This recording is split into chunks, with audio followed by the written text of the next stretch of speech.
Bonjour à toutes et à tous. Nous sommes très heureux de vous accueillir aujourd'hui dans cette séance spéciale. C'est un panel qui a été généreusement organisé par ma très chère collègue Valérie, étudiante au doctorat à l'UQAM, et puis elle a un apport extraordinaire au niveau de l'organisation des panels. C'est aussi sur sa proposition que ce panel il a été organisé. Je salue ses efforts. Je suis très heureuse à mon propre nom, Manel Jemel, je suis directrice développement et partenariat au sein du réseau Risque, de vous annoncer aujourd'hui ce panel de clôture de cette année, une année qui était riche. On avait 16 webinaires qui étaient organisés depuis septembre dernier. On avait dans nos statistiques près de 590 participations. On a des habitués, des gens qui sont des habitués du webinaire du vendredi, puis des personnes qui viennent et qui repartent. Donc aujourd'hui, notre webinaire, il sera présenté par Madame Geneviève Bordelot, Madame Elisabeth Lannoy, Madame Myriam Gilles et Madame Ève Majot. Le webinaire, il portera sur la santé, de l'inondation à la pénurie de l'eau, quelle implication pour les populations et les infrastructures essentielles. Ce webinaire qui est annoncé aujourd'hui, qui est en ligne, qui sera en ligne dans notre site web du réseau Risque. Et d'ailleurs, je vous invite, si jamais vous avez manqué n'importe quel webinaire depuis la création du réseau, vous allez pouvoir retrouver l'information sur le site du webinaire. Ma collègue Valérie va mettre le lien dans le chat. Vous pouvez consulter toute l'historique de nos webinaires. Donc, aujourd'hui, le webinaire, il portera sur la pénurie de l'eau. Aujourd'hui, nous sommes le 9 juin 2023. Le Québec, à travers tout le Québec, on est en train de vivre un événement extrême majeur qui sont les feux de forêt. Donc, un besoin, toutes nos pensées vont aux populations qui ont été déplacées, à tout le réseau de la sécurité civile qui est en train d'être mobilisé pour aider les populations. Aussi, considérant que nous sommes le réseau inondation intersectoriel, il ne faut pas oublier que la région de la Gaspésie, elle vient de recevoir aussi d'énormes quantités d'eau. Donc, comme on le voit, on vit un moment charnière dans l'histoire de l'humanité et puis aussi dans l'histoire territoriale.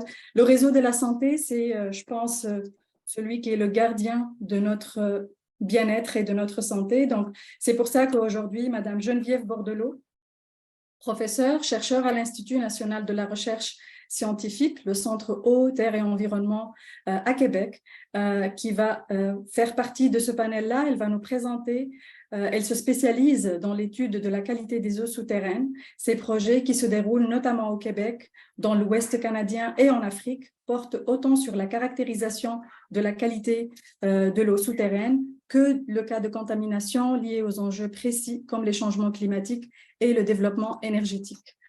Suivi par Madame Elisabeth Lannoy, qui a œuvré la majeure partie de sa carrière dans le réseau de la santé, notamment comme coordonnatrice des mesures d'urgence et sécurité civile pendant 17 ans.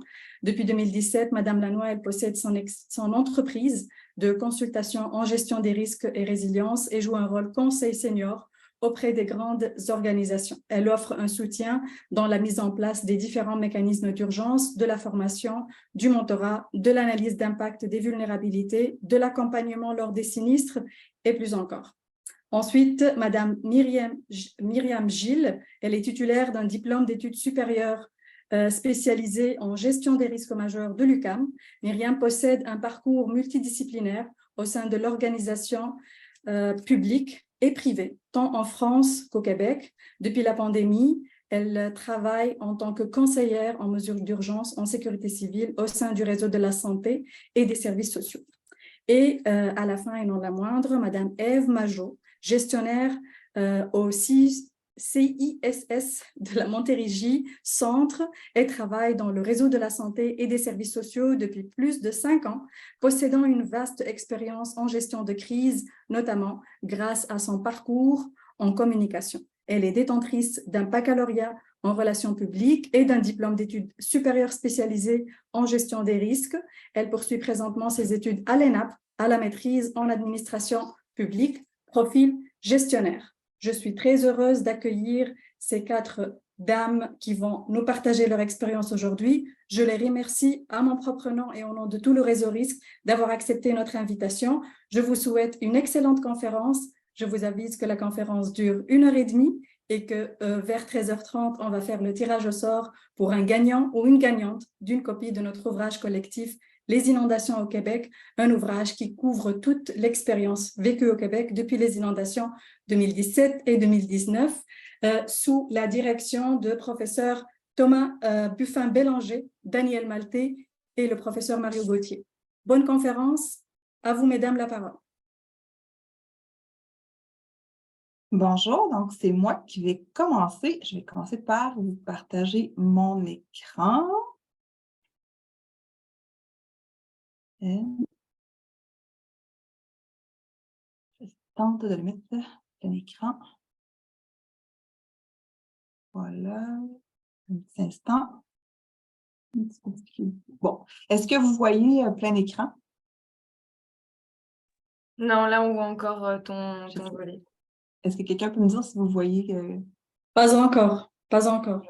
Okay. J'entends pas. Est-ce que Manel, peut-être tu peux me dire avec oui ou non, parce que là, j'entends rien. Non? OK. Tantôt, ça fonctionnait. Je vais arrêter le partage, puis je vais le recommencer. On va voir. Et, OK. Je vais essayer de faire... Ouais. Ça. Est-ce que... Oui, là, ça marche? OK, super. Bon.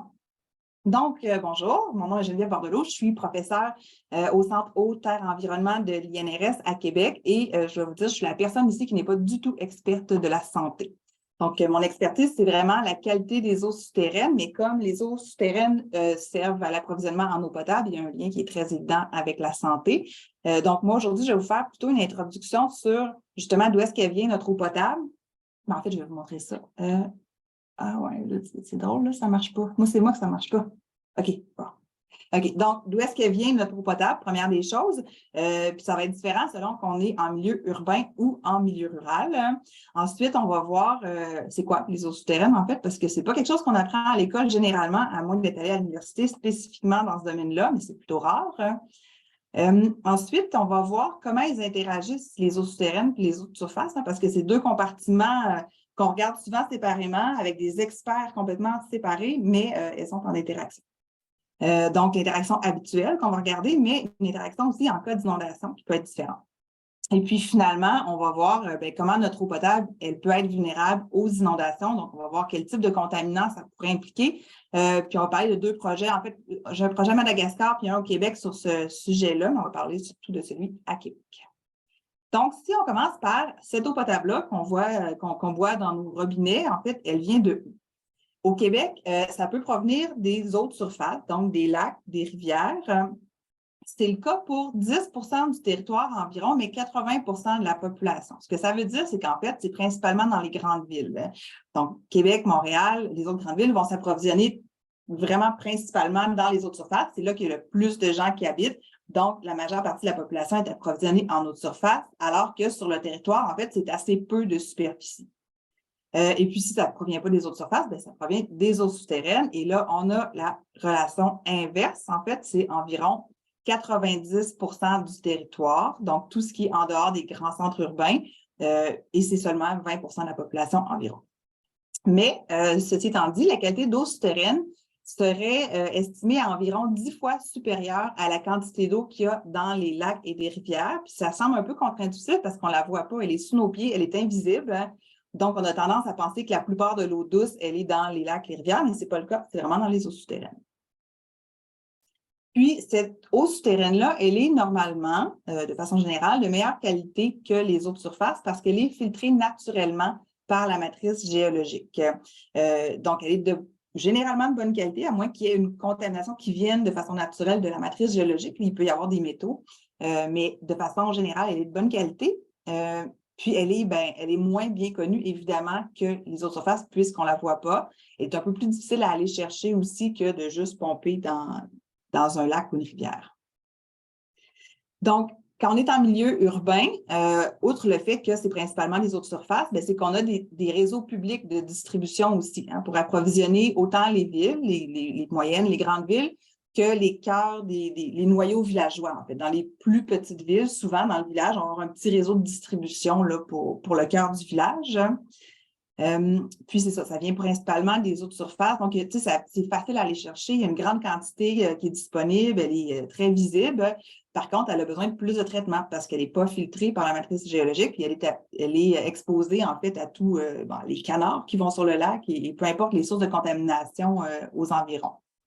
Par exemple, Québec, la Ville de Québec va s'approvisionner. Il y a 3 principales prises d'eau. Il y a la rivière Saint-Charles, le fleuve Saint-Laurent et la rivière Montmorency, alors qu'à Montréal, c'est le fleuve Saint-Laurent. Donc, c'est ça qui est évident pour les plus grandes villes. Ensuite, dans les villages, même si au cœur du village, il y a un réseau de distribution public, la plupart du temps, je n'ai pas fait de statistiques, là, mais selon ce que j'ai vu à date, souvent, en fait, ces réseaux-là vont exploiter des eaux souterraines parce que les villages ne sont pas nécessairement directement à proximité d'un cours d'eau qui pourrait être exploitable.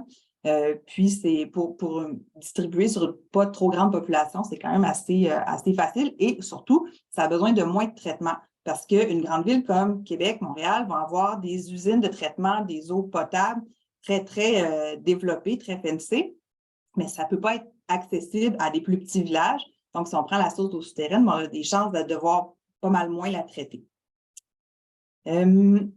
Ensuite, en zone rurale, donc si on sort des villes, puis si on sort même du cœur des villages, c'est à peu près exclusivement un approvisionnement par les eaux souterraines. Puis, il y a, en fait, par des puits individuels que les gens possèdent. Ça, cette image-là, c'est chez moi, en fait, c'est mon puits, ça. Puis, ça ressemble à ça, où il y a différents types de puits. Ici, j'ai mis une image, c'est peut-être petit un peu, là, mais on a 3 principales sortes de puits que vous pouvez voir si vous vous promenez en campagne ou si vous y habitez. Il y a les puits qu'on dit souvent artésiens, qui sont des puits au roc. Artésiens, ici, dans la terminologie scientifique, ce n'est pas tout à fait exact, mais disons qu'on les appelle souvent comme ça. Puis, la photo qu'on a là, c'est un puits au roc comme ça. On voit, je ne sais pas si vous voyez, peut-être pas mon pointeur, mais ça va être celui qui est dans le milieu là, sur l'image. Donc, c'est un tubage qui va être descendu à travers les sédiments, la terre, le sable, jusque dans le roc, puis qui va prendre l'eau qui est dans le roc. Ensuite, on peut avoir des pointes aussi. Ça va être un tubage, mais qui va être descendu seulement dans les sédiments. On n'ira pas forer là, dans le roc. Puis, la troisième chose qu'on va voir, qui a un look vraiment différent, puis on le remarque en campagne, c'est les puits de surface. Alors que les puits au roc vont être comme ça, c'est un tubage de peut-être 6 pouces, 8 pouces de diamètre qu'on va sortir.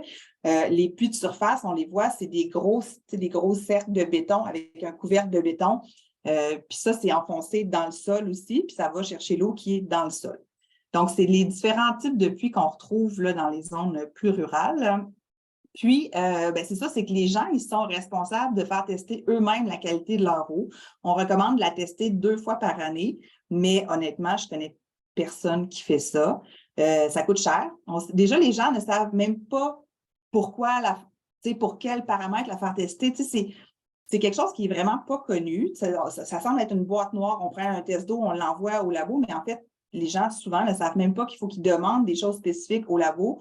Fait que c'est vraiment pas évident pour la population de devoir s'occuper de ça eux-mêmes. Puis, tu sais, même moi qui est spécialiste du domaine, je ne la fais pas tester 2 fois par année, je l'avoue. Puis, c'est des sous aussi. Si on fait tester juste pour les bactéries, ça va être dans les près de 100 $ à chaque fois. Puis, si on veut la chimie de l'eau complète, ça va être plutôt dans les 300 $ à chaque fois. Fait que les raisons pour lesquelles les gens ne le font pas sont assez évidentes, c'est ça. Puis, ça demande aussi du temps et de la préparation de l'organisation. Donc, c'est ça, juste pour, dans le fond, récapituler un peu sur ce sujet-là. Comme ils ont des vulnérabilités qui sont différentes, les eaux de surface qui sont utilisées comme source d'eau potable sont systématiquement traitées. Quand une ville prend son eau potable de surface, c'est sûr qu'elle traite l'eau, alors que les eaux souterraines ne sont pas nécessairement traitées, dépendamment de leur qualité.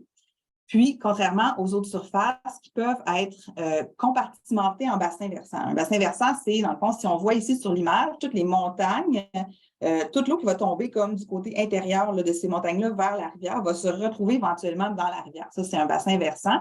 Puis les eaux de surface, c'est facile de les imaginer comme ça, de les compartimenter en bassins versants.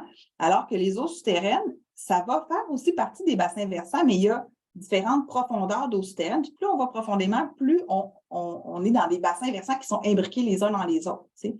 Fait que ça veut dire que de l'eau qui est profonde, elle peut ne pas ressortir dans la rivière, elle peut s'en aller dans une rivière principale qui est vraiment plus loin. Fait que c'est beaucoup plus difficile à séparer ça en compartiment ou en région. Puis, c'est ça. Les eaux souterraines, ce que ça veut dire aussi, c'est que oui, elles sont mieux protégées que les eaux de surface, mais elles sont quand même vulnérables à certaines activités anthropiques qui ont lieu dans le bassin versant, mais aussi des activités anthropiques qui pourraient avoir lieu dans le bassin versant d'à côté, si on est dans un système assez profond, puis l'eau de ce bassin versant-là peut s'en venir jusque chez nous. Ensuite, pour ce qui est vraiment de la qualité de ces eaux-là, au Québec, il y a un règlement qui est le RQEP, le règlement sur la qualité de l'eau potable, qui dit que tous les prélèvements d'eau qui desservent plus de 20 personnes, ou 20 personnes et plus, doivent faire l'objet de contrôles périodiques de la qualité de l'eau dans le réseau de distribution. Ce que ça veut dire, c'est que toutes les villes qui ont un réseau de distribution doivent faire ces analyses-là. Les gens qui ont un puits qui dessert juste leur famille ne sont pas tenus de faire ça. Par contre, il y a parfois en campagne des petits réseaux qui sont privés, là, qui alimentent 4-5 maisons qui étaient peut-être toutes de la même famille dans le temps. Théoriquement, ils devraient faire cette analyse-là, mais le rendu là, je ne suis pas sûre qu'ils le font. Puis après ça, bon, donc si on dit, OK, on est un réseau de distribution municipale, donc on doit tester notre eau, mais le type d'analyse qu'ils doivent faire, puis la fréquence va dépendre du nombre de personnes desservies. Fait que ça peut ressembler à quelque chose comme ça, par exemple. Disons, une analyse de bactéries, ça peut être de 2 à plus de 100 échantillons par mois, dépendamment de la taille du réseau. Après ça, on va analyser aussi la chimie de l'eau, en fait, des composés inorganiques, des métaux, des anions comme le nitrate, ça peut être une fois par année, composés organiques, benzène, pesticides, dépendamment de ce à quoi on peut être vulnérable dans la région. Là. Il n'y a généralement pas d'analyse s'il y a moins de 5000 personnes, mais il va en avoir s'il y a plus de 5000 personnes qui sont desservies. Le nitrate, le nitrite, c'est ça, il n'était pas dans les composés inorganiques, mais c'est 4 fois par année. Le nitrate, le nitrite, c'est des choses qui vont être liées aux fosses septiques, par exemple, à l'épandage de fumier, d'engrais en zone agricole, puis qui peuvent causer des problèmes pour la santé. Puis, dans le fond, on fait ces analyses-là, chacune avec la fréquence là, qui est reliée à notre taille de réseau de distribution. Puis, on a des normes qu'on doit dans le fond, auxquelles on doit répondre. Puis ces normes-là, elles doivent être respectées dans le réseau de distribution. Donc, ça veut dire que comme les eaux souterraines, souvent dans les villages, dans le fond, elles vont faire l'objet de pas beaucoup de traitement parce qu'elles risquent d'être de bonne qualité. Les normes risquent d'être respectées. Et ça veut dire qu'il faut quand même faire vraiment attention parce que si on a une ville qui prend son eau de surface, qui traite pour, je ne sais pas, juste n'importe quoi, le nitrate, elle traite pour le nitrate, puis même s'il y avait une source de nitrate de plus, à un moment donné, elle traite. Mais si on est en région rurale, qu'on a un petit réseau de distribution, puis que l'eau est toujours de bonne qualité, puis on vient d'ajouter une source de contaminant, on ne le traite pas, ce contaminant-là, on n'est pas fait pour ça. Donc, c'est ça, il y a plus de risques, il faut vraiment être vigilant, puis il faut protéger justement les aquifères.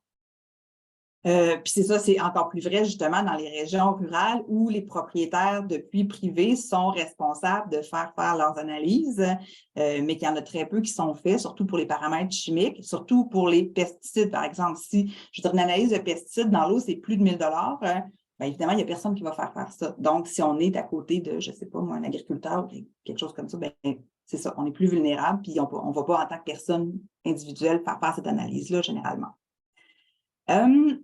Donc, ça ressemble à quoi les eaux souterraines, justement? C'est quoi ça? Fait que c'est pas des rivières souterraines, quoique c'est sûr que si vous êtes déjà allé au Mexique, dans la péninsule du Yucatan, vous avez peut-être vu ça, c'est noté.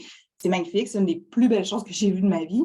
Et c'est vraiment des rivières souterraines. C'est des zones karstiques, en fait, où la roche, elle est soluble. À force que l'eau passe dedans, la roche s'est dissoute et ça fait effectivement des rivières souterraines. Mais ça, c'est dans des environnements très précis. Au Québec, on en a un tout petit peu, puis ça ne ressemble pas à ça.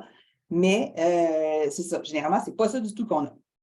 Ce qu'on a, c'est plutôt, en fait, de l'eau qui se trouve entre les grains du sol, si on parle d'un aquifère granulaire. Donc, on a une petite photo ici, puis on voit qu'on a des grains. Là, on ne voit pas l'eau, mais entre ces grains-là, il y a de l'eau. Donc, ça, c'est de l'eau souterraine. Elle peut se trouver là ou elle peut se trouver plus profond dans les fractures de la roche. Donc, pour un aquifère de roc fracturé. Donc, on voit ici du roc avec tout plein de fractures. Puis, quand on est dans la zone saturée en eau, ces fractures-là sont pleines d'eau. Puis, on est capable de l'extraire. Donc, un aquifère, parce que je vous ai dit ce mot-là depuis tantôt, c'est quoi un aquifère? C'est une unité géologique, donc ça peut être des sédiments, ça peut être du roc, qui est perméable, puis qui est saturé, qui est pleine d'eau, puis qui peut transmettre une quantité significative d'eau sous des gradients hydrauliques normaux. Ce que ça veut dire, là, en gros, là, surtout dans le milieu de pratique, c'est que c'est un milieu géologique comme ça, dans lequel on est capable d'extraire une quantité économiquement viable d'eau. Ça veut dire que quelqu'un peut se forer un puits puis il va en avoir assez pour faire son lavage, prendre sa douche et faire cuire ses pâtes. C'est ça un aquifère. Puis, vous allez peut-être entendre le mot aquitar. En fait, c'est un peu l'inverse. C'est des unités qui vont être beaucoup moins perméables, qui ne vont pas permettre d'extraire de l'eau, comme des argiles, par exemple. Les argiles peuvent se gorger d'eau, mais on n'est pas capable de l'extraire, elle est prise là. Puis, ces aquitars-là vont, déjà, on ne peut pas forer un puits dedans parce qu'on n'aura pas d'eau, mais ils vont séparer aussi différents aquifères qui sont à différentes profondeurs.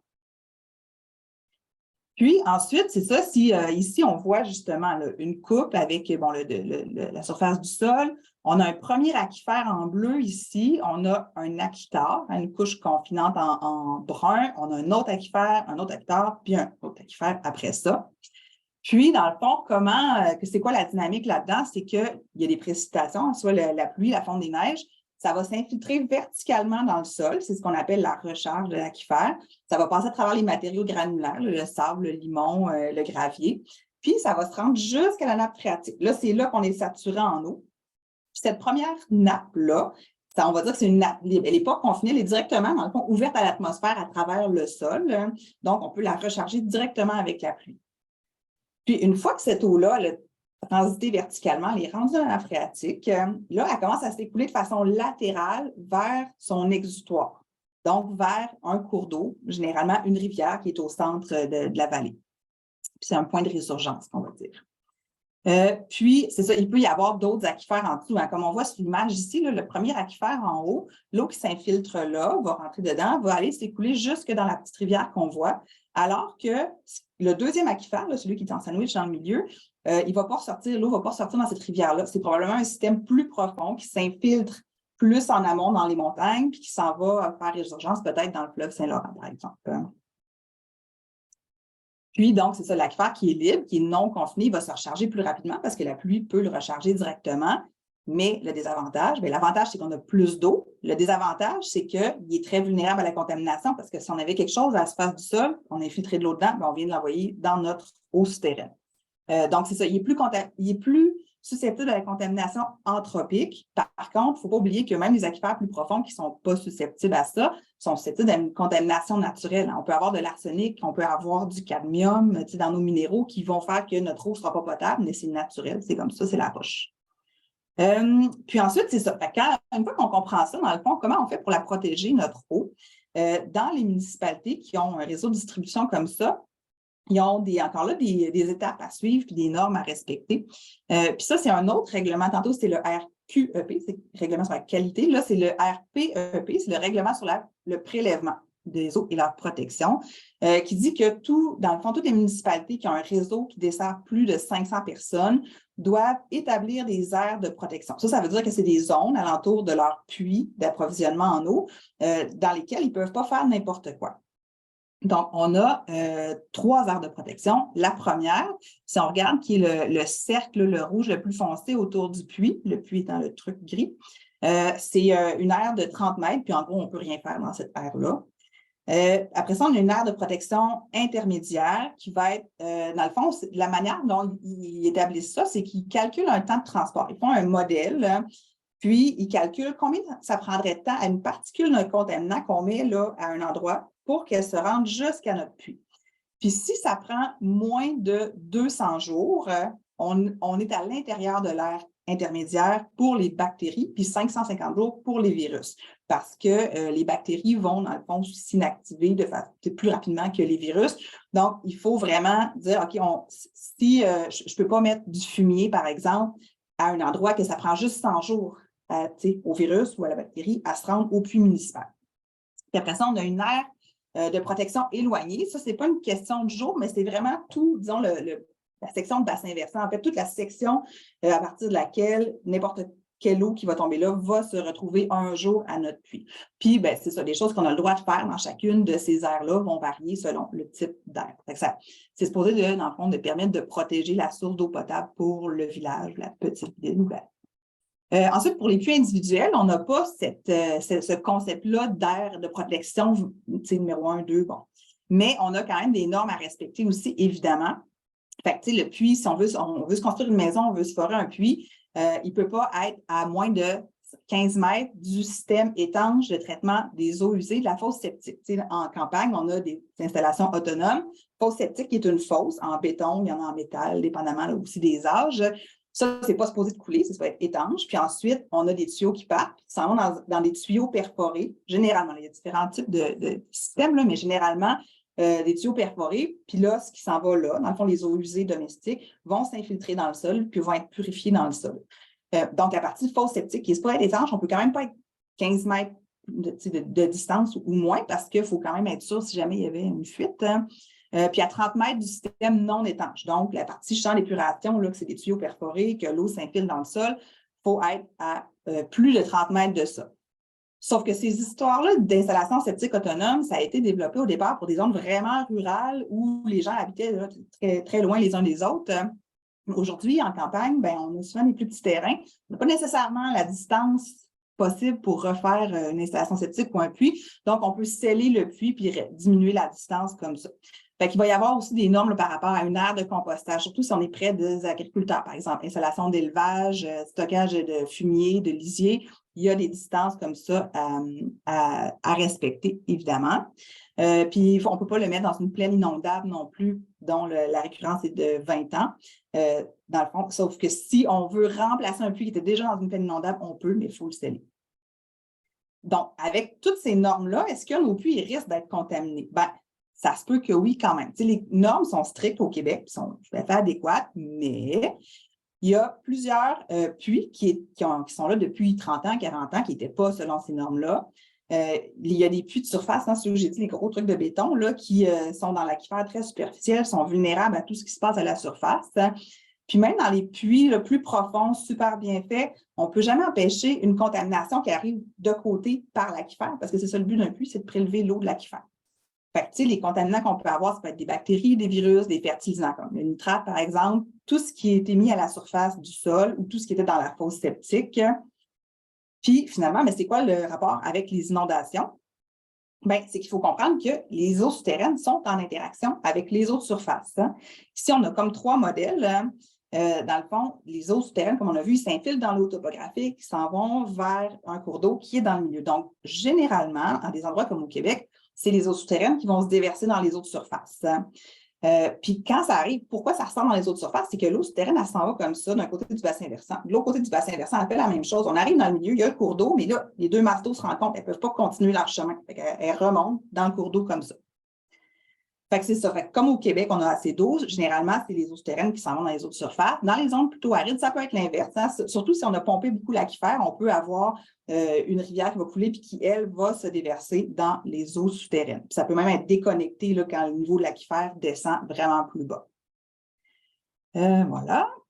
Donc, c'est ça. Fait que, tu sais, les eaux de surface vont être vulnérables à la contamination des eaux souterraines ou les eaux souterraines vont être vulnérables à une contamination qui vient de l'eau de surface, dépendamment du sens de l'écoulement, en fait, de qui recharge qui. Et puis, c'est ça. Ça, c'est en période normale. Mais si on est en période d'inondation, ce qu'on va voir, c'est qu'on a, disons, une maison ici avec son puits à côté. Là, il y a une inondation, le niveau de la rivière, il monte. Ce qu'on va voir, c'est que le niveau d'eau dans le puits va monter aussi. Mais pourquoi est-ce qu'il monte? Ça peut être différentes raisons. En fait. On peut avoir une onde verticale qui est due à la pression d'eau. Ça veut dire que la rivière a monté, ça fait une pression sur le côté comme ça, puis ça fait comme tout remonter, en fait, la nappe phréatique qui remonte. Ça peut être une infiltration vraiment de la rivière, latéralement, la rivière a monté, puis l'eau, l'écoulement s'inverse, s'en va vers le puits. Ou ça peut être même si l'eau de la rivière, en fait, s'en va jusque par-dessus le sol, bien là, elle va s'infiltrer verticalement, comme par en bas, dans le puits. Puis, le risque de contamination va être différent selon le phénomène qu'on a. Puis, le risque, bien, c'est ça, comme je disais, il est plus grand pour les puits individuels parce que les gens, en fait, ne connaissent pas ce risque. Même nous, présentement, les scientifiques, on est en train de l'étudier, ce risque-là. Là, on n'est pas trop sûr de comprendre toujours comment ça se passe.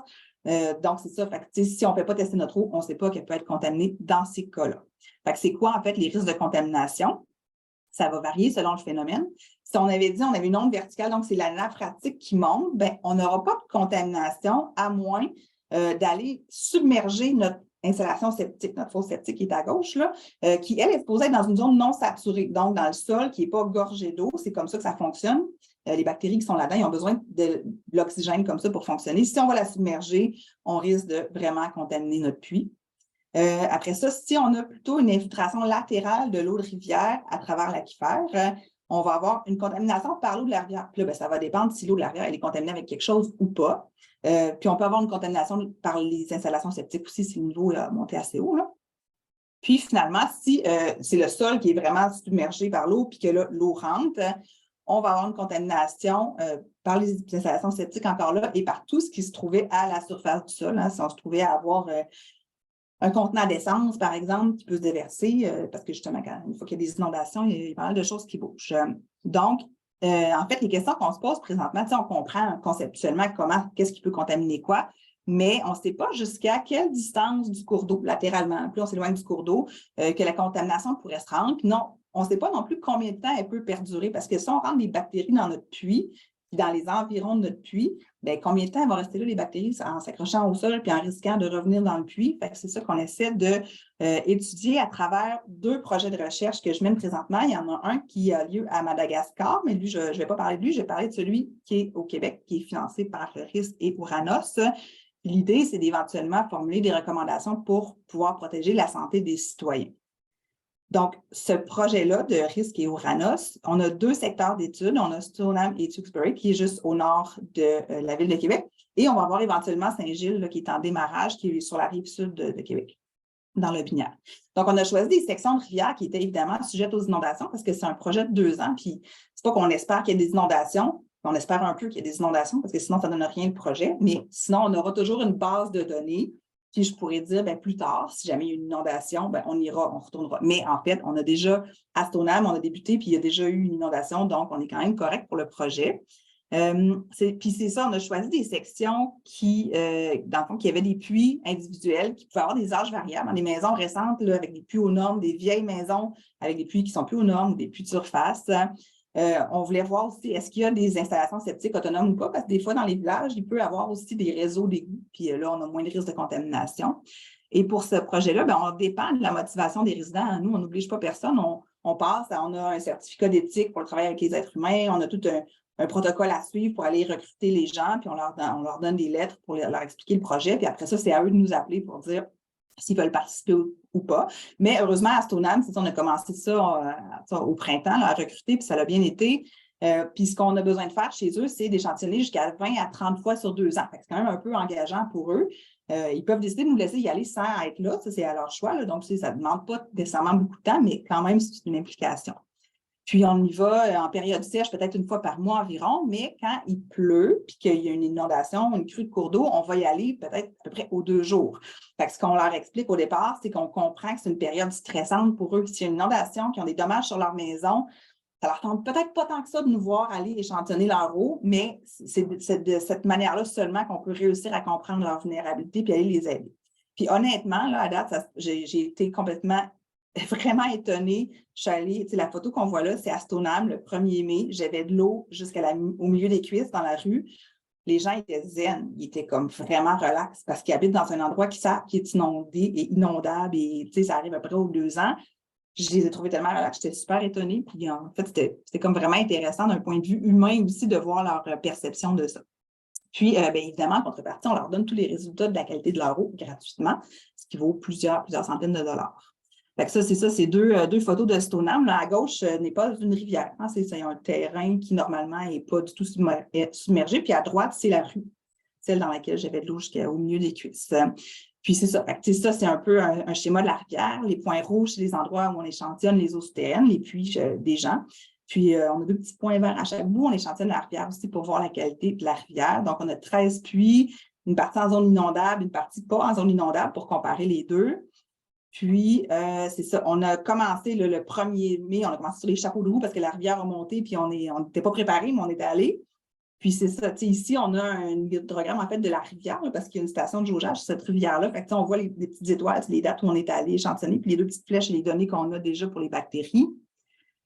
Puis, c'est ça, on analyse quoi? En fait, on essaie de répondre à différentes questions là, pour comprendre la dynamique. On veut savoir, est-ce que l'eau, elle est potable pour les gens? Donc, bactéries, E. coli, coliformes, des paramètres qui sont normés, hein, qu'on doit arrêter, comme le nitrate, par exemple.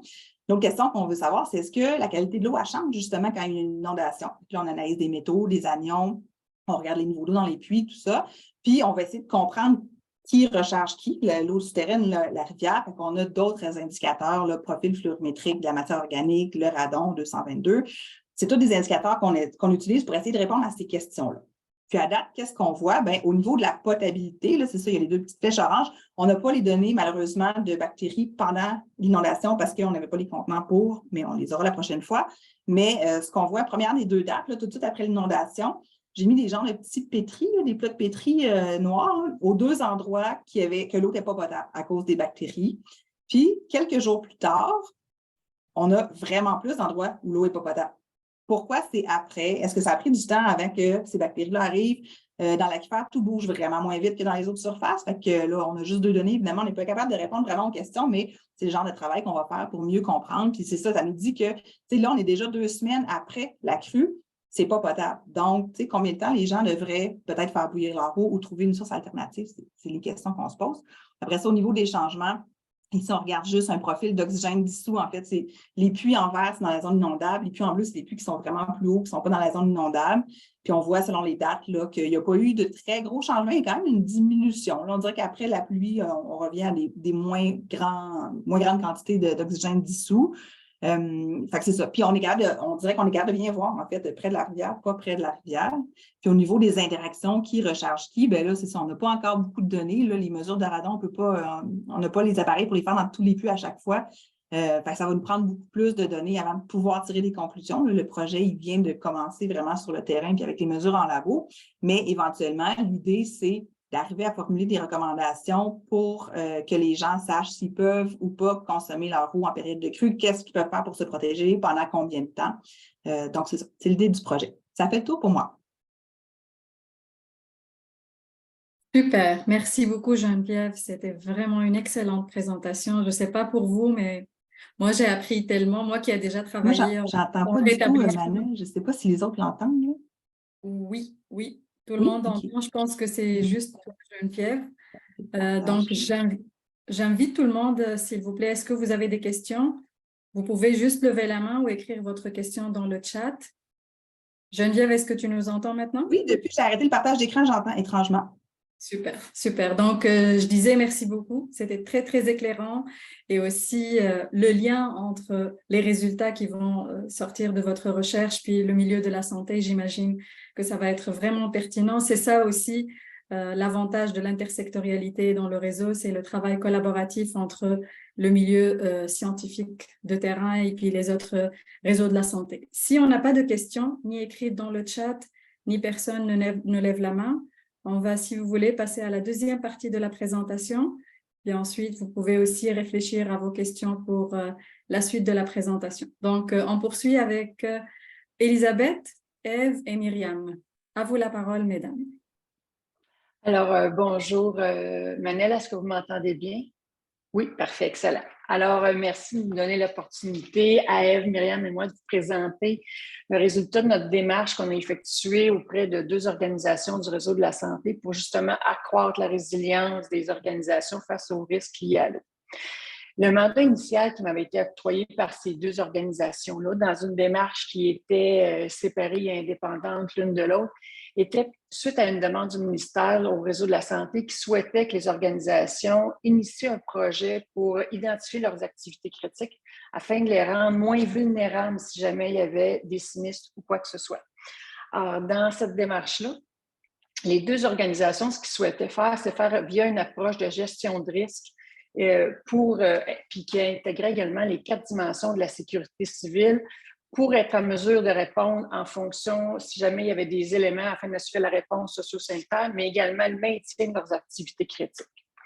Ce qui a été effectué au niveau du CIS de la Montérégie-Centre, c'est l'identification. Le projet a débuté aux alentours de mars-avril 2019. C'était l'identification des activités et la priorisation des activités critiques pour l'ensemble des installations et des directions de l'organisation. On s'entend, il peut y avoir les activités critiques peuvent être différentes selon la direction ou le service.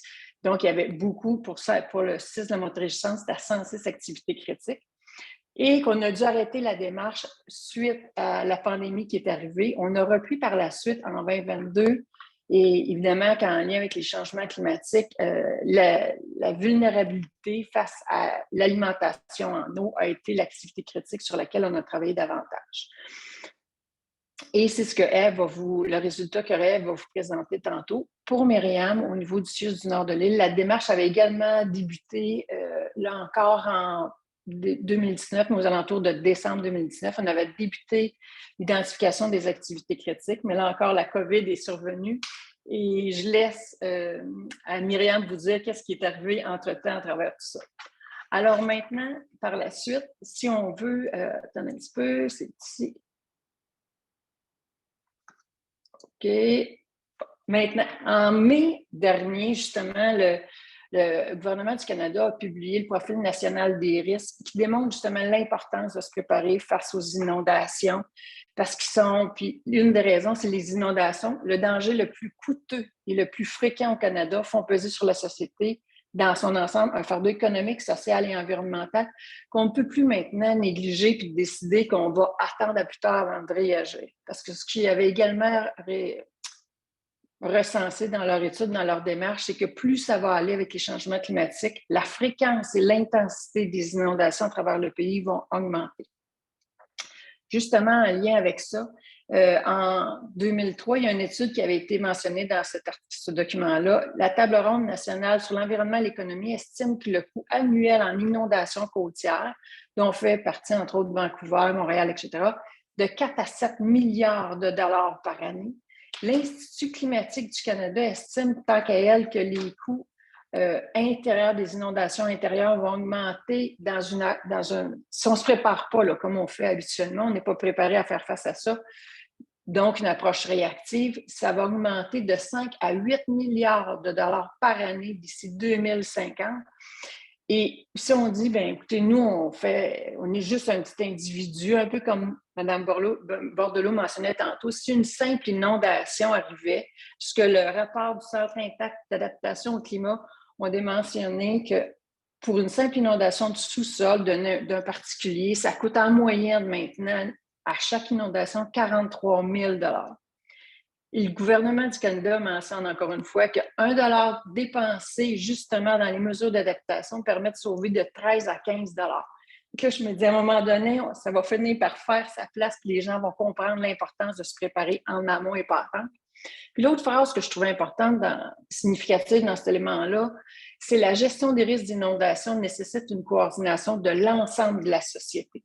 Parce qu'on le sait que si on veut être prêt, il faut peut-être revoir nos façons d'agir et de penser pour avoir une approche qui soit systémique avec les différents partenaires pour voir justement les différentes possibilités qui s'offrent à nous pour se préparer. Parce qu'on le sait, tout comme il peut y avoir plusieurs aléas qui peuvent causer ensemble ou simultanément, je veux dire seul ou simultanément, une pénurie d'eau. On voit en haut à gauche, il y a les inondations. Il y a la sécheresse, les érosions des berges, la chaleur accablante, cybersécurité, les tempêtes, les bris ou gels d'aqueduc, la présence de produits chimiques, comme l'a mentionné Mme Bordelot, les parasites, cyanobactéries, mais ça peut aussi être l'effet domino d'une multitude d'aléas, comme Châteauguay a vécu en avril dernier avec le verglas qui est arrivé, qui a généré une panne électrique et qui a terminé avec un risque d'inondation, pas un risque, mais disons une inondation qui aurait pu être pire cependant, heureusement, ou comme Vancouver a vécu, la Colombie-Britannique a vécu en 2021 justement avec la chaleur accablante qui a causé des feux de forêt, comme on vit actuellement, puis comme Manel l'a bien mentionné au tout début. Espérons juste que pour nous, on ne vivra pas la fin avec des inondations et des glissements de terrain. Alors maintenant, comment est-ce qu'on fait pour faire l'analyse de notre sensibilité face à l'eau?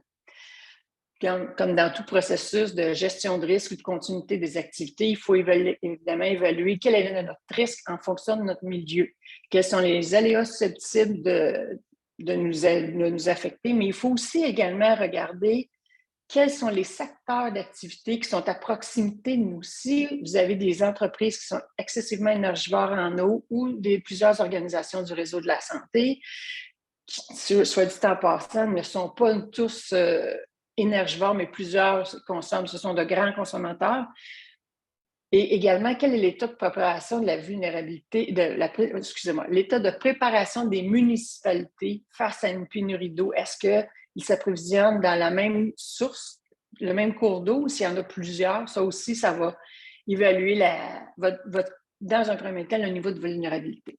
L'autre élément, c'est quelles sont vos activités critiques qui nécessitent de l'eau. Dans votre analyse, vous devez regarder quelles sont les activités que vous souhaitez absolument maintenir pour continuer vos activités critiques. Si je prends un exemple, au niveau du réseau de la santé, une des activités qui est importante, c'est l'hémodialyse. L'hémodialyse, c'est justement ce qui permet de filtrer le sang des gens qui ont des problématiques au niveau avec les reins. Donc, c'est une activité qui est essentielle. Donc, qu'est-ce qui arrive? Quels sont les impacts si jamais vous n'avez plus d'eau? Puis, quelles sont les mesures que vous pouvez mettre en place? Mais pour ça, il faut aussi penser qui sont vulnérables à vous et qui peut vous aider à vous relever advenant un sinistre. Puis souvent, on va penser aux fournisseurs. Mais est-ce que vous avez pris le temps d'effectuer une entente avec le fournisseur qui soit 24/7? Et est-ce que ce fournisseur-là a également un plan de continuité pour vous assurer de vous fournir le matériel ou les équipements requis advenant une pénurie d'eau? Et le dernier élément, c'est évaluer votre infrastructure existante. Est-ce qu'elle dépend de l'eau pour le chauffage, la climatisation? Déjà là, si c'est oui à cette réponse-là, votre niveau de vulnérabilité vient d'augmenter d'un cran. Est-ce qu'elle est énergivore en eau? Est-il possible de l'adapter ou de la modifier? Puis est-il possible de la récupérer? De récupérer les eaux usées pour la retraiter, réutiliser différemment? C'est ça, ces éléments-là qu'il faut regarder justement si vous voulez réduire votre vulnérabilité. Là encore, ce n'était que des éléments de base. Maintenant, comment renforcer votre résilience face à une pénurie d'eau? Dans un premier temps, je vous dirais de commencer par regarder, vous, votre position par rapport et votre relation par rapport à l'eau en tant qu'individu, mais également en tant qu'organisation. On a souvent tendance à penser au Québec que l'eau, c'est une ressource qui est illimitée, malheureuse, parce qu'on a plein de cours d'eau, on a plein de lacs, et que le Canada détient 20% des ressources en eau au monde sur l'ensemble de son territoire, mais malheureusement, ce n'est pas le cas. L'eau, ce n'est pas une ressource qui est illimitée.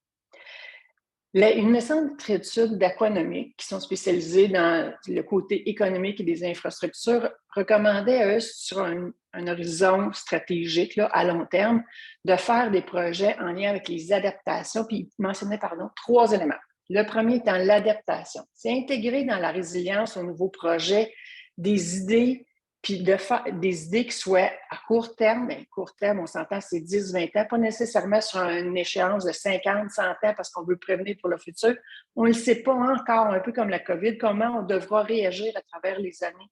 Donc, c'est de prévoir des projets soit de 5, 10, 20 ans à plus courte échéance, que les sommes nécessaires à investir sont moins, mais qui vont également nous donner la souplesse de réagir en fonction de ce que les recherches vont nous apprendre dans le futur.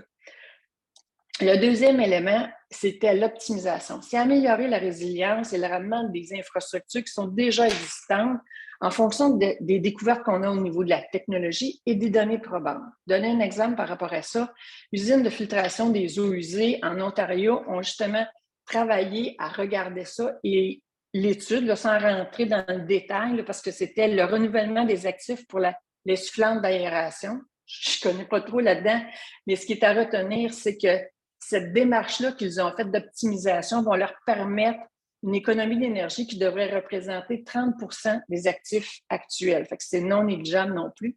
Et le dernier élément, c'est la priorisation. C'est de donner la priorité aux solutions qui vont permettre de récupérer l'eau le plus possible, qui vont être régénératrices et respectueuses de l'environnement. Mais pour y arriver, ça prend également... Il faut voir avec les différents partenaires parce que si vous ne pouvez pas récupérer votre eau usée, peut-être que votre voisin, qui soit une autre organisation similaire à vous, un partenaire privé ou autre, va pouvoir, elle, de son côté, récupérer l'eau. Fait que c'est dans ce sens-là qu'il faut regarder si on veut justement être plus résilient. Donc, en conclusion, c'est tout comme le détour de ce cours d'eau, les défis sont nombreux pour assurer un plan, une réponse en cas de pénurie d'eau. Ce qu'on constate, c'est qu'il y a peu de ressources, autant ressources humaines que financières, dans le domaine de la sécurité civile, des mesures d'urgence ou de la continuité des activités. Il y a beaucoup d'enjeux à prioriser et il y a également beaucoup de sinistres à gérer souvent simultanément. Donc, le résultat, c'est qu'on a peu ou pas de temps pour se préparer. Et comme on constate, le passé n'est pas garant du futur. Ce que j'entends souvent, c'est hey, « on n'a jamais vu ça, on n'a jamais vécu ça, hey, jamais j'aurais pensé que », comme le dirait la GADEC, on est rendu à une étape où il faut apprendre, il faut s'entraîner à être surpris pour justement être réactif et être proactif et non réactif, pardon, parce que c'est ce qu'on va faire dès maintenant qui va jouer sur notre capacité de réagir et de faire face aux impacts, mais également la qualité de vie qu'on souhaite se donner à nous et aux générations futures. Alors, sur ce, je cède la parole à ma collègue Ève qui va vous présenter les principaux constats et prochaines étapes au niveau du CIS de la Montérégie-Centre. Merci Elisabeth, c'était très très riche, très instructif. Donc le temps que Ève prenne la main. Ouais, super. Ève, le micro est à toi ma chère. Juste il faut activer ton micro s'il te plaît.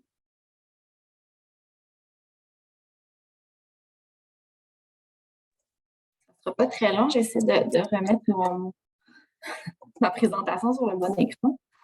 C'est parfait.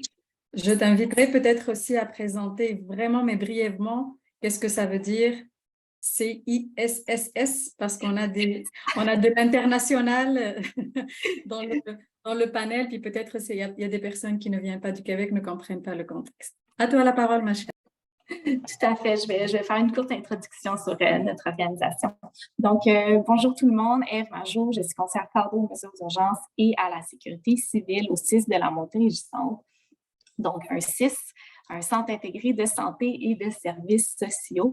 Je suis également responsable de la mission santé, qui est le mandat régional pour tout le territoire de la Montérégie. Donc, pour ma présentation, en fait, je vais débuter avec la présentation de la démarche qui a été faite au sein de notre organisation. Comme Elisabeth l'a si bien mentionné, je vais vous présenter l'analyse qui en est sortie, les constats, tout le bilan des impacts advenant une pénurie d'eau, les mesures de soutien, les recommandations également qui en ressortent de toute cette analyse, puis les prochaines étapes qui nous attendent au CIS de la Montérégie-Centre et les défis également là, actuels auxquels on fait face. Donc, l'organisation, en bref, j'imagine que ce n'est pas tout le monde qui est familier avec le réseau de la santé et des services sociaux. Donc, pour notre organisation, en fait, nous, on couvre un territoire d'une superficie de 1391 km² et on compte 2 RLS. Donc, on a le RLS Champlain, où on trouve notre hôpital Charlemagne, et on a également le RLS Haut-Richelieu-Rouville, où on trouve notre hôpital du Haut-Richelieu. Donc, sur le territoire, on compte plus de 425 000 résidents. Dans notre organisation même, au CIS de la Montérégie-Centre, on a près de 13 000 employés, et ça, c'est sans compter les médecins qui sont plusieurs milliers également. Puis, on compte plus d'une quarantaine d'installations. Ça inclut nos 2 hôpitaux, nos 9 CHSLD, mais également tous nos CLSC, cliniques externes, sites administratifs. Donc, si je ne me trompe pas, en date d'aujourd'hui, on devrait être à 44 installations. Donc, introduction et présentation de la démarche. En fait, le mandat a été effectué dans le cadre de l'identification de nos activités critiques, là, comme Elisabeth l'a mentionné. Après les travaux d'évaluation, on a décidé la direction générale a pris l'enlignement de prioriser le volet eau. Donc, advenant une coupure d'eau dans nos installations ou sur, je dis une coupure d'eau, une pénurie d'eau, pardon, dans nos installations ou sur notre territoire. Donc, pour la démarche qui a été faite, toutes les informations et les données qui ont été recueillies, c'est fait auprès des gestionnaires. Donc, il y a 82 rencontres qui ont été faites avec les gestionnaires issus de 36 directions et services différents. Il y a des rencontres également qui ont été effectuées là, avec la Ville de Longueuil et la Ville de Saint-Jean-sur-Richelieu. Puis suite à ça, évidemment, il y a des recommandations qui ont été formulées dans le but d'accroître notre résilience en cas de pénurie d'eau, parce que c'est ça le mandat ultime de cette démarche-là. Puis, il y a eu la création de fiches réflexes, de fiches direction, puis également d'un tablomètre là, vraiment qui permet d'illustrer toute la consommation en eau, notre consommation en eau par secteur, par installation. Un document très précieux qu'on utilise malheureusement régulièrement parce qu'on est confronté à certaines situations. Là. Ça peut être des coupures de la ville ou en raison de travaux qui sont faits dans nos installations. Ça peut être aussi suite à des avis d'ébullition. Donc, risque de contamination et tout. Donc, c'est vraiment un fichier qui nous est cher. Donc, si on y va pour l'analyse, vous pouvez voir à l'aide du graphique toute la consommation d'eau totale pour une journée, donc pour 24 heures dans nos installations. On consomme 1 582 040 litres d'eau par jour, ce qui est énorme. Si on va voir pour l'hôpital du Haut-Richelieu, c'est un peu moins d'1 million de litres par jour. Puis pour l'hôpital Charlemagne, un peu moins aussi de 500 000 litres d'eau par jour. Si certains connaissent un peu les deux installations, on aura peut-être la difficulté à comprendre le grand écart. En fait, Charlemagne est un hôpital, c'est un monstre. C'est très grand. Il y a énormément de services, contrairement à l'hôpital du Haut-Richelieu qui est plus petit. La raison pour laquelle Charlemagne consomme beaucoup moins, c'est que les équipements Charlemagne sont plus modernes, donc consomment moins que nos plus vieilles installations. Si on regarde pour la consommation d'eau en hydratation, donc qui inclut soins, hygiène personnelle, traitement, on est à 40 703 litres d'eau par jour qui est consommée dans toutes nos installations.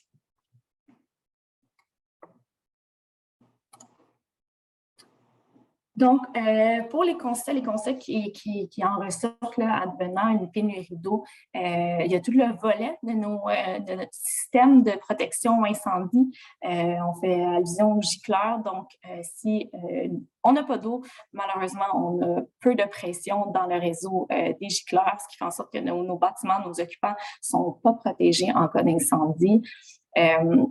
Oui, on peut être alimenté par des camions incendie, camions citernes par le SSI de la municipalité, mais ce serait seulement vraiment en cas d'incendie et non pour nous alimenter, pour faire fonctionner nos soins et nos services. Donc, dans les autres constats également, il y a tout le volet de système de connexion secondaire pour l'approvisionnement en eau. On n'a pas de système de connexion secondaire qui est installé. Donc, ce n'est pas possible pour nous d'être alimentés par citerne. Notre consommation elle est trop élevée. Et également, notre consommation est trop élevée et on n'a pas les installations non plus pour accueillir ce système de connexion secondaire. Un autre constat aussi, c'est qu'à l'heure actuelle, on ne serait pas en mesure de sectoriser nos conduites. Ce qui veut dire que même si on était approvisionné en eau, on ne serait pas en mesure de diriger l'eau, de choisir les secteurs qui seraient approvisionnés versus ceux qui seraient délestés par notre évaluation. Donc, le bilan des impacts, en fait, si le site de la Montérégie-Centre connaît une pénurie d'eau, les impacts seraient très majeur, en fait. Si on passe juste au niveau de l'infrastructure, on aurait l'arrêt du fonctionnement des sanitaires, donc toilettes, lavabo, tout au niveau de nos soins également. Elisabeth en a fait mention, mais l'arrêt du système de dialyse, de filtration, donc on ne serait pas en mesure d'offrir les rendez-vous de dialyse. L'arrêt de certains appareils en laboratoire, l'arrêt de l'endoscopie.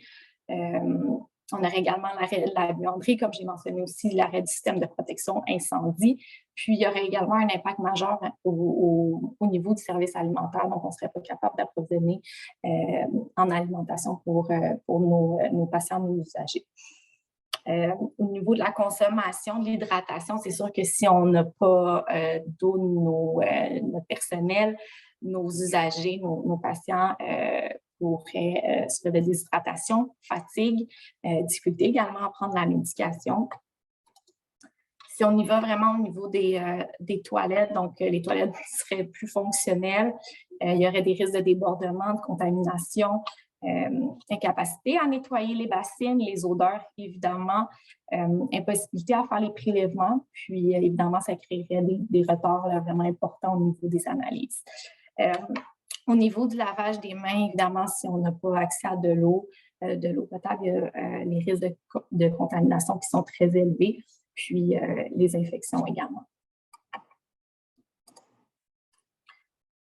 Toujours dans le bilan des impacts, il y aurait vraiment une incidence sur nos services si le CIS serait impacté par une pénurie d'eau en hiver versus l'été.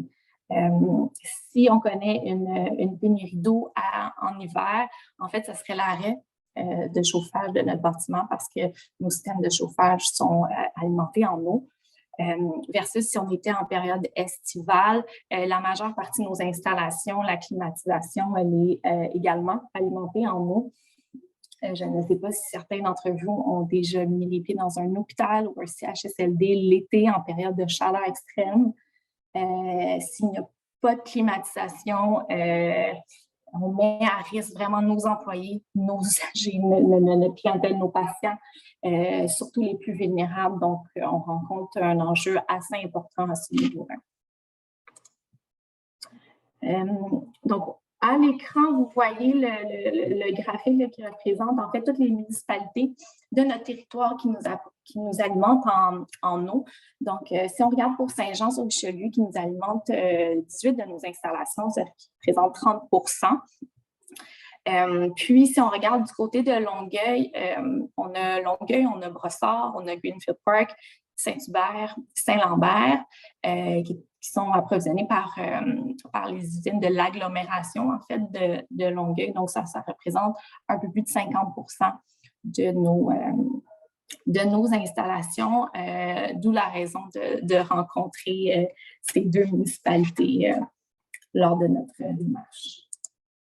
Donc, suite à nos rencontres avec la Ville de Longueuil et la Ville de Saint-Jean, il y a plusieurs constats qui en sont ressortis, évidemment. Donc, si, advenant une pénurie d'eau, oui, il y aurait une coordination possible afin de prioriser nos enjeux, nos secteurs, nos installations. Donc, il y aurait toute une mobilisation qui serait faite à un plus haut niveau, avec une collaboration, évidemment, entre le CIS et la Ville. On parle également de respect possible des ententes avec nos fournisseurs d'eau, donc pour garantir un approvisionnement et un prix.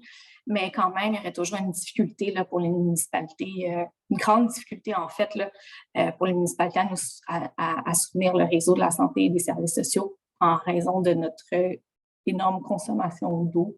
Donc, on voit quand même une autre de nos vulnérabilités.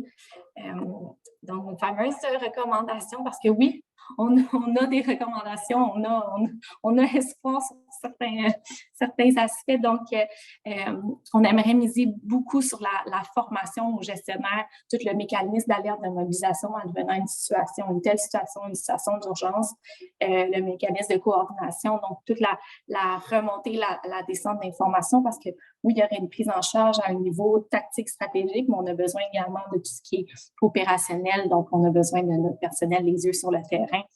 Donc, il y aurait ça qui serait extrêmement essentiel pour la gestion d'une telle situation. Formation également sur la gestion de plusieurs aléas simultanément, lors d'un sinistre. Des fois, on est prêt à faire face à une situation, mais quand il y en a plusieurs qui arrivent en même temps, c'est peut-être là qu'on aurait plus de difficultés. On souhaite aussi beaucoup miser sur l'élaboration d'une structure de réponse connue, harmonisée, donc l'élaboration d'une stratégie de relocalisation, autant pour nos usagers que notre matériel. C'est sûr qu'on a toujours les enjeux là, en lien avec la vidange et sanitaire. Idéalement, la mise à jour de nos plans de délestage qui est essentielle, qu'on souhaite mettre à jour régulièrement. Il y a la constitution également d'une réserve d'eau.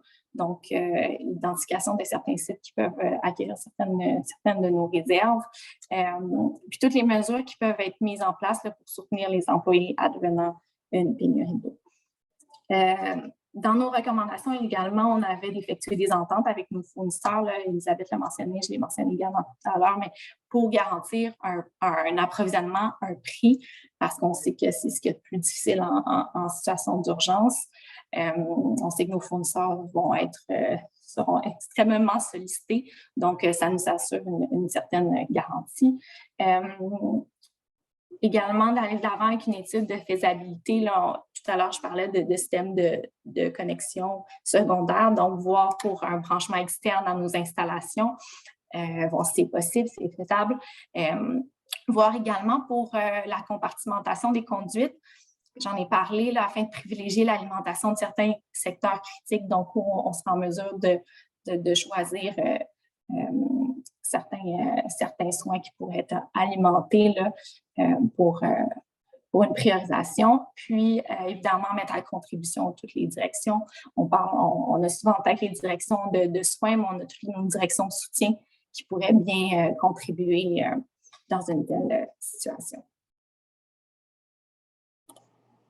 Donc, pour les prochaines étapes et nos défis actuels, évidemment, on souhaite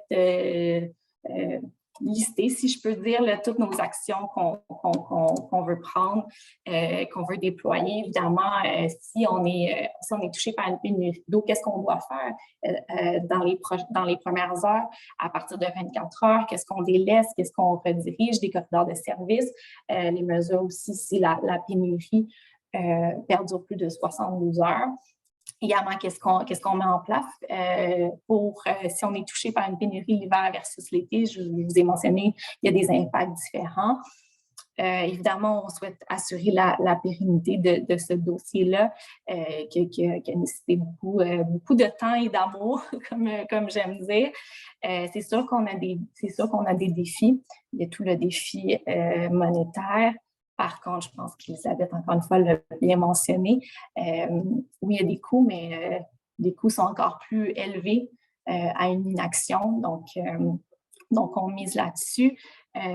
Malheureusement, on a toujours les enjeux de main-d'œuvre qui touchent de plein fouet le réseau de la santé des services sociaux. Puis, on a la mémoire organisationnelle parce que justement, on souhaite que ce dossier-là perdure dans le temps et évolue et soit vivant. Alors, c'était tout pour ma présentation. Merci beaucoup. Je vais pouvoir laisser la parole à Myriam. Merci. Merci beaucoup, Ève. C'était magnifique. Donc, Myriam, à toi la parole, ma chère. Est-ce que vous voyez correctement mon partage? Est-ce que vous l'avez en plein écran? Non, Non. on a ton écran de présentation. Ah, bon, alors, je vais l'arrêter. Tac.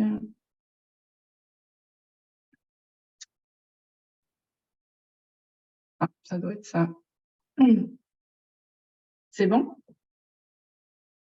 Oui. Bon, Oui, c'est parfait. Merci.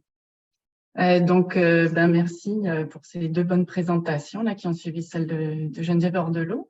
Moi, je vais faire vraiment la suite au niveau du réseau de la santé, puis je vais vous parler vraiment d'un retour d'expérience pour que vous compreniez bien ce que ça peut impliquer en fait un événement d'ampleur.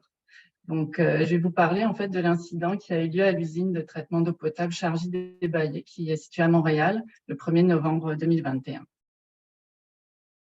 Est-ce que ça, non, ça n'avance pas. OK. C'est bon pour vous, vous voyez? Oui, OK. Donc là, en fait, je vais vous parler vraiment de la chronologie de l'événement. Donc, en fait, on est le 1er novembre 2021 et à 12h41, il y a le Centre de sécurité civile de la Ville de Montréal qui contacte la coordination régionale des mesures d'urgence de la sécurité civile et accès réseau. Juste une petite parenthèse, il y a plein d'acronymes et de sigles dans ma présentation, mais tout à la fin de la présentation, vous aurez un récapitulatif pour que vous compreniez ce que ça veut dire. Disons qu'on est friand de ce genre de petits éléments dans le réseau de la santé. Et je vais essayer quand même d'être claire. Donc, en fait, le Centre de sécurité civile appelle la coordination régionale qui indique qu'il y a eu un accident de travail qui est survenu à l'usine Chargy-des-Baillets et qui a nécessité une fermeture immédiate de l'alimentation électrique et la mise en place d'une contingence avec l'usine d'eau à Touattara. Donc là, on nous prévient, en fait, on prévient le volet régional des mesures d'urgence de la sécurité civile qu'il pourrait y avoir un risque d'eau turbine, mais que l'eau resterait potable. La coordination régionale nous avise à 12h50. Elle appelle en fait les coordonnateurs locaux des mesures d'urgence, donc le SUS Nîmes, ça c'est nous, le SUS du nord de l'île de Montréal, et le SUS de l'Est. Vous verrez ensuite, il y a une carte en fait qui explique les territoires. Donc là, ils nous avisent et ils nous disent que donc il y a un risque de turbine où mais l'eau devrait rester potable. À 13h, nous, de notre côté, on appelle nos services techniques pour les aviser. Entre 14h et 15h, il y a une première rencontre avec les partenaires. Donc les partenaires, c'est la coordination régionale, c'est également les partenaires de sécurité civile, donc de la ville, et la direction régionale de santé publique. Ils font un état de situation. L'électricité est toujours coupée à l'usine d'eau potable et l'usine à Touattara assume l'alimentation de toute l'île de Montréal et donc ça comporte un réservoir de contingence qui a une autonomie d'environ 6 heures. Là, comme je vous disais, donc vous pouvez voir les territoires. Donc en haut, en fait, c'est le découpage, c'est des données de la ville, donc avec les différents réservoirs qui alimentent la ville de Montréal. Et en dessous, vous voyez les différents territoires des SUS de Montréal. Donc, c'est vraiment un découpage où vous voyez qu'en fait, nous, là, on parle ici du réservoir Châteaufort qui est en haut en brun sur la carte.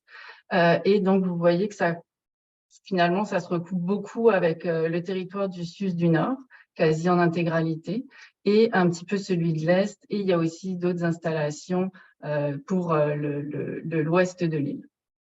Donc là, ce qu'on nous explique, c'est qu'il y a une remise en service de l'usine d'eau d'Ébaillé qui pourrait comporter des enjeux. Donc, si impossibilité de relancer adéquatement les activités de l'usine, la réserve de l'usine à Touattara s'épuisera. Donc là, ça pourrait être eau turbide entre 16h et 17h, puis éventuellement une pénurie complète d'eau potable vers 18h.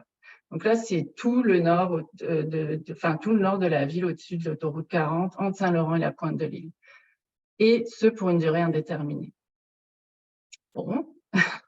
Il est 15h, la coordination régionale ouvre son centre de coordination des mesures d'urgence et en fait là on a notre première rencontre de réseau. Donc là le réseau, c'est le réseau de la santé, c'est vraiment la coordination régionale, la santé publique et le SUS de l'Est et le SUS du nord de l'île. Donc là, premier état de situation, on valide l'état de préparation des établissements de santé et on nous indique qu'il y a une préparation en cours d'une carte qui indiquerait l'ensemble des installations de santé touchées. Parce que pour l'instant, en fait, nous, on n'a pas l'information, on ne sait pas pour la carte, puis on ne savait pas exactement qu'est-ce que le territoire, quel était le territoire couvert par le réservoir qui s'appelle réservoir Châteaufort. 15h20, le centre de sécurité civile recontacte la coordination régionale et on leur dit remise en fonction de l'électricité de l'usine d'Ébaillé, rétablissement total prévu pour 15h45, fin de l'intervention. Merveilleux. Tout va bien, on est rassuré. Sauf que finalement, 15h45, la coordination régionale rencontre à nouveau les partenaires et on leur annonce que finalement, le scénario de pénurie d'eau est à nouveau possible. Parce qu'en fait, l'alimentation électrique, oui, elle est rétablie, mais les pompes ne redémarrent pas. La coordination régionale nous avise et nous explique que donc, il y a finalement 2 scénarios possibles. Vu l'ampleur de l'événement, ils avisent aussi l'ensemble des acteurs du réseau montréalais, donc les autres établissements, même ceux qui ne sont pas directement concernés par cette pénurie possible d'eau potable. Donc, risque d'eau turbide vers 18h.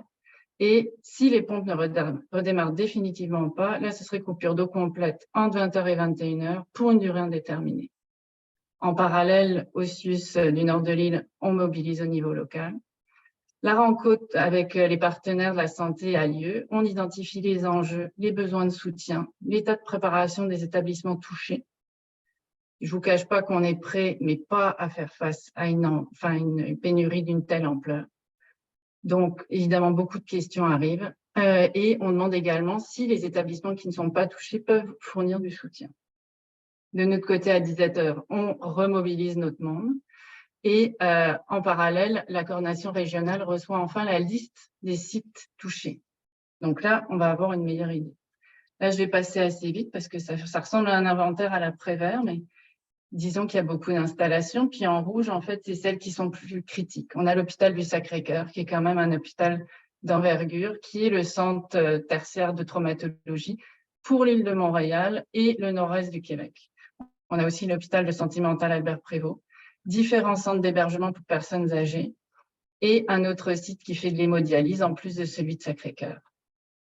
Ça, c'était seulement pour un de nos réseaux locaux de santé. À Huntsic et Montréal-Nord, donc là, on a en plus l'hôpital de santé mentale Rivière-des-Prairies, l'hôpital Fleury, d'autres centres d'hébergement. Et donc là, vous imaginez l'ensemble des installations touchées, c'est vraiment majeur. Et finalement, on se rend compte que par la bande, on a d'autres installations qui sont aussi touchées de façon indirecte parce qu'on a certains services qui sont centralisés comme la buanderie et les services alimentaires. Donc l'hôpital Jean Talon serait aussi concerné et d'autres CHSLD. Et on n'est pas tout seul sur le territoire. Donc là, je vous mets évidemment une liste non exhaustive, mais il y a d'autres sites d'hébergement concernés. Donc pour la santé, on a aussi le SUS du Centre-Sud qui a des centres jeunesse. On a aussi le SUS de l'Est qui, eux, étaient avisés dès le départ, qui ont quelques installations, plus l'Institut Philippe Pinel. Il y a aussi des installations de santé privées avec des résidences pour aînés, des ressources intermédiaires et l'hôpital de réadaptation de Marie-Clarac.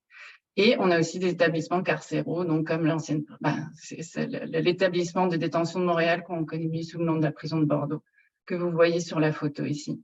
Bien sûr, on a aussi des écoles, des garderies, des cégeps, des entreprises et plusieurs dizaines de milliers d'habitants. Je vous laisse imaginer dans quel état d'esprit on se situe à ce moment-là. Donc là, on a notre rencontre locale qui se met en place avec notre coordination, la haute direction, tous les directeurs adjoints, les communications, la sécurité. Juste après, il y a la coordination régionale qui, elle, tient de nouveau une rencontre avec les partenaires, donc la ville, la santé publique. Nous, on décide de se créer 2 cellules de crise distinctes, une en fait pour les centres hospitaliers uniquement, parce qu'ils ont vraiment des enjeux particuliers, puis une autre pour tout ce qui est CHSLD, CLSC, etc. Donc des installations qui n'ont pas les mêmes contraintes. Donc là, le but, c'est d'évaluer nos besoins en eau et les enjeux pour chaque installation.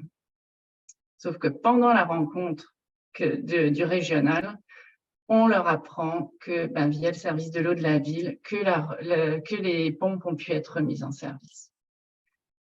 La coordination régionale s'empresse de nous avertir et nous, de notre côté, on avise tout le monde au sud du Nord et on démobilise. Ça fait beaucoup d'informations et beaucoup d'acronymes. Je suis désolée, mais c'était vraiment pour que vous puissiez comprendre comment s'est déroulé l'événement et comment notre état d'esprit en fait, où il s'est situé et puis quels ont été nos sentiments. Donc, en gros, la réaction à chaud, ça a vraiment été une onde de choc puis une forme d'incrédulité. Il y a une grosse prise de conscience de l'ensemble des directions. Et ce qu'il y a, c'est qu'il y a vraiment eu un sentiment de ne pas être suffisamment préparé qui s'est dégagé pour un événement d'une telle ampleur. Parce qu'on avait déjà connu évidemment des pénuries d'eau, des contaminations d'eau qui avaient pu entraîner des pénuries d'eau, mais jamais d'une telle ampleur. Et puis, évidemment, ce qui ressortit aussi, c'était un besoin de se mettre en action rapidement pour augmenter notre niveau de préparation. L'effet marquant de l'événement, ça a été évidemment le lien avec l'ensemble des partenaires, avec la ville, avec tous les partenaires en fait aussi de santé, donc la coordination régionale qui, elle, a beaucoup slalomé entre les partenaires et nous pour faire tous les suivis, les états de situation. On avait aussi Urgence Santé, il y avait évidemment l'organisation régionale de sécurité civile qui était impliquée, qui elle était en contact avec la coordination régionale, et évidemment aussi l'équipe de sécurité civile du ministère de la Santé, parce que là, on était dans un possible événement d'une telle ampleur que tout le monde devait être impliqué. Les enjeux les plus importants qui ont été vus pendant cet événement, ou non-événement finalement, puisqu'il ne s'est rien passé, c'était qu'en cas de pénurie ou de contamination majeure d'eau potable, la priorisation de la distribution de l'eau était vraiment quelque chose de complexe à gérer et de difficile à évaluer. Évidemment, il y avait tous les questionnements par rapport aux fournisseurs d'eau, comme Ève et Elisabeth vous en parlaient, toutes les questions d'entente et l'évaluation des besoins en eau. En fait, il fallait pouvoir très rapidement dire où étaient nos besoins et quelles étaient les priorités, en fait, comment on devait pouvoir prioriser la distribution de l'eau.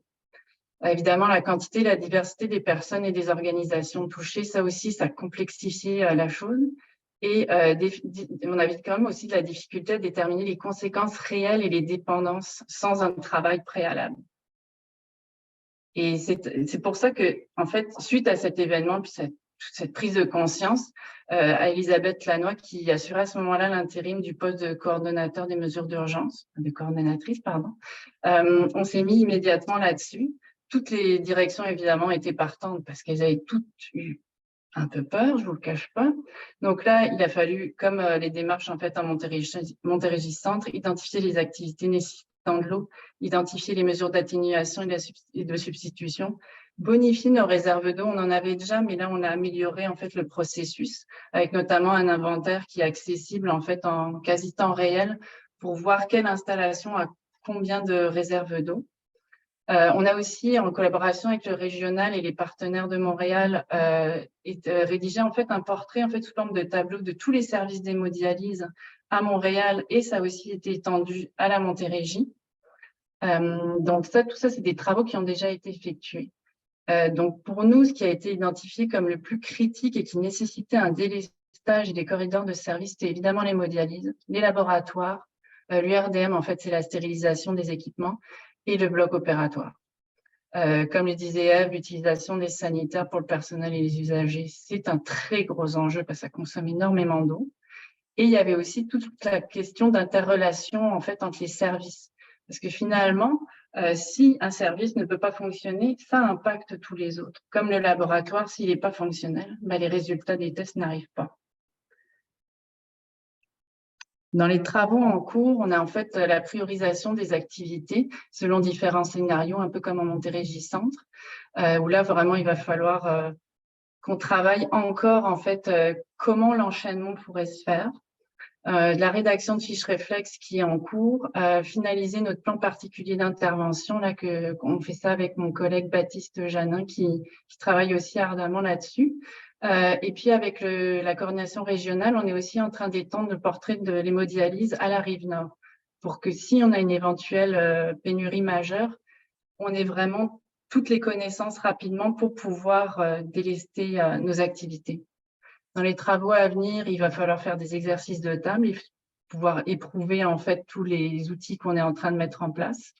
On évalue aussi au niveau technique pour voir si des camions-citernes pourraient être connectés à certaines des installations les plus critiques.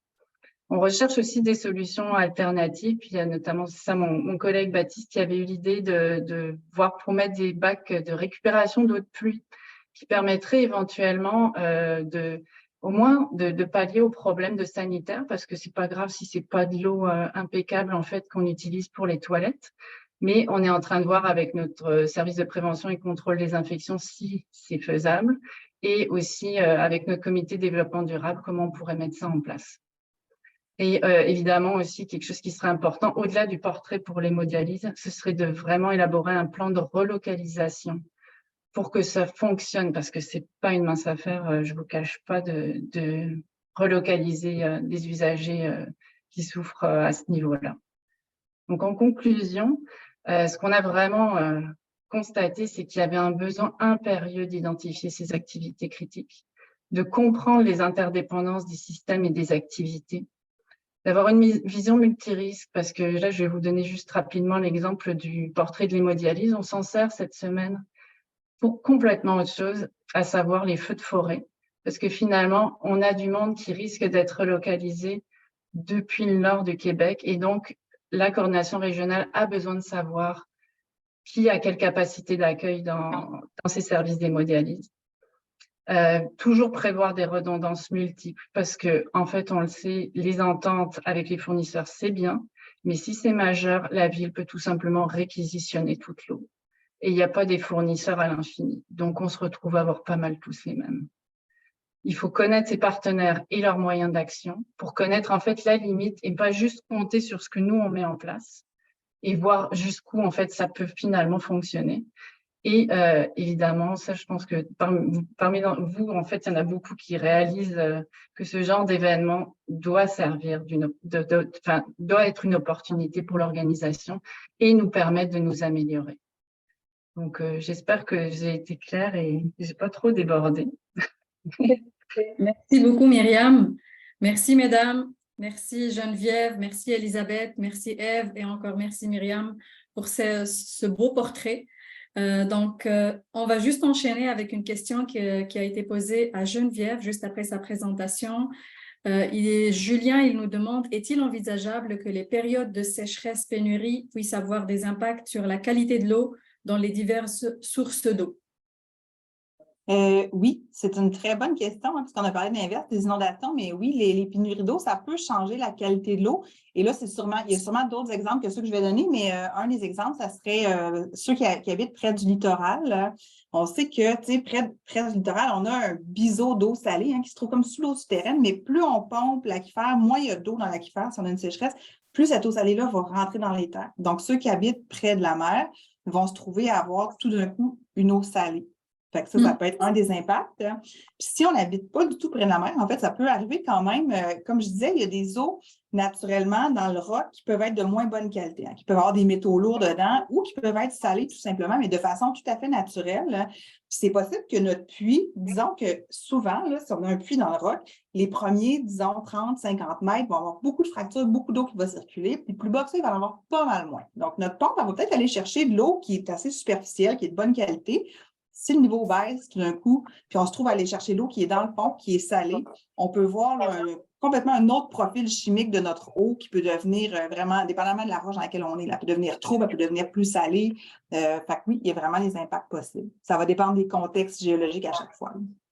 Merci beaucoup, Geneviève. C'est très éclairant. Et aussi, je vous invite tous et toutes à aller consulter notre site web. Geneviève, elle l'a si bien présenté, elle bénéficie d'un appel à projet Risque Uranos, mais on a aussi Lily Lessard qui bénéficie d'un appel à projet RQM, qui, elle travaille sur la salinisation de l'eau, le projet Osalis. Donc, toutes ces informations, vous voyez notre beau réseau de recherche et nos beaux partenaires chercheurs, ils sont en train de nous produire de la précieuse information sur l'eau, la qualité de l'eau et les impacts sur les inondations. Je remercie aussi mesdames du réseau de la santé. C'est très intéressant ce que vous nous avez présenté.